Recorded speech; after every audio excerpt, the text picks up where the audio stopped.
সম্প্রতি শুরু হয়েছে ভারতের জনপ্রিয় রিয়েলিটি শো বিগ বসের ওটিটি সিজন 3-র স্ট্রিমিং।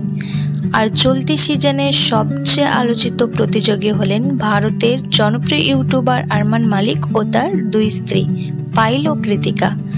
কয়েকদিন ধরে সোশ্যাল মিডিয়ায় আরমান মালিক ও তার দুই স্ত্রীর সঙ্গে বিগ বসের সঞ্চালক অনিল কাপুরের কথোপকথনের একটি ক্লিপ ঘুরে বেড়াচ্ছে।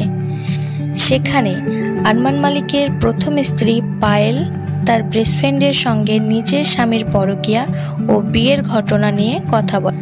পায়েল বলে, এখন অনেকেই আমার কথাটা নিয়ে হাসাহাসি করবে, কিন্তু আমি শুধুমাত্র জানি সে সময় আমার ওপর দিয়ে কি ঝড় বয়ে গিয়েছে, কারণ আমার বেস্ট ফ্রেন্ড ও নিজের স্বামী এমন একটি কাজ করবে সেটি আমি বিশ্বাসই করতে পারছিলাম না।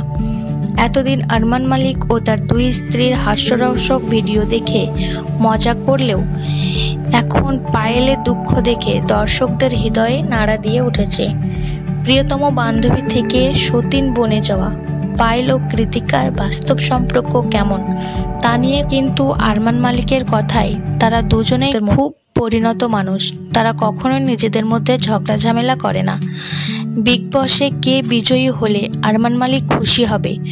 অনিল কাপুরের এমন প্রশ্নে আরমান মালিক কৃতিকার নাম নিলে স্বাভাবিকভাবে আরমান মালিকের প্রথম স্ত্রীর মুখের অভিব্যক্তি বদলে যায়, যা দেখে দর্শকের পাশাপাশি সঞ্চালক অনিল কাপুরও অবাক হন।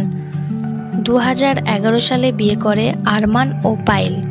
পায়েলের সঙ্গে বিবাহিত থাকাকালীন কৃতিকার সঙ্গে পরকীয়ায় জড়িয়ে পড়েন তিনি এবং 2018 সালে বিয়ে করেন দুজনে। সেই বিয়ের জন্য ইসলাম ধর্ম গ্রহণ করে কৃতিকা। এরপর থেকে তিনজনে একই ছাদের নিচে বসবাস করতে থাকে। আপনাদের মূল্যবান মতামত অবশ্যই কমেন্ট করে জানাবেন এবং আমাদের চ্যানেলটি সাবস্ক্রাইব করে পাশে থাকবেন।